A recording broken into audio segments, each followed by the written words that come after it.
प्रस्तुत है सुरेंद्र तिवारी द्वारा लिखित एक कविता उन्नति के रास्ते, जिसे पढ़ा है मनोज तिवारी ने। जब मुझे केवल अपना ही ध्यान रहने लगा, जब मेरे भीतर स्वार्थ का दरिया बहने लगा, जब मुझे केवल अपना ही ध्यान रहने लगा, जब मेरे भीतर स्वार्थ का दरिया बहने लगा, जब मैंने अनुभव किया कि सही काम करके फंस सकता हूं, जब मैंने सोचा कि गलत काम सिफारिश से करा सकता हूं, तभी मुझे मालूम हो गया था कि मेरी उन्नति होगी। जब मैंने अपने चारों ओर झूठ का महल खड़ा कर लिया और इस तरह अपना सारा काम सहल कर लिया, जब मैंने अपने चारों ओर झूठ का महल खड़ा कर लिया और इस तरह अपना सारा काम सहल कर लिया और अपने छोटे से व्यक्तित्व को अपनी ही निगाहों में बहुत बड़ा कर लिया, तभी मुझे मालूम हो गया था कि मेरी उन्नति होगी। फिर जब अपने बारे में सच बात मुझे बुरी लगने लगी और मेरी नीयत हर छोटी चीज के लिए डिगने लगी, दूसरों को देश प्रेम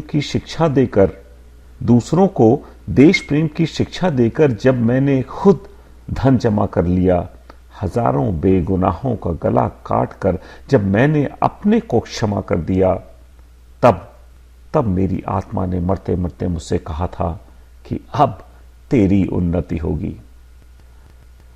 आत्मा के मरने पर मैंने चुपचाप उसे दफनाया और उसकी कब्र पर ईंट कारे का फ्लैट बनवाया और उसके ड्राइंग रूम में गांधी के एक चित्र को फूल मालाओं से सजाया। रघुपति राघव राजा राम बड़े जोर से गाया। एकांत पाकर उनके चित्र को मुंह बिराया। तब मेरे नए व्यक्तित्व ने मुझसे कहा था कि अब तेरी उन्नति होगी। लोगों को खरीद कर मैंने अपनी तारीफों का एक पुल बनवाया और अपने एक शातिर दुश्मन से उसका उद्घाटन करवाया। तब मेरे विरोध की नदी मेरे पुल के नीचे से बहने लगी और पुल पर भीड़ मेरी प्रतिष्ठा की कथा कहने लगी। तब मेरे अहंकार ने मुझसे कहा था कि अब तेरी उन्नति होगी।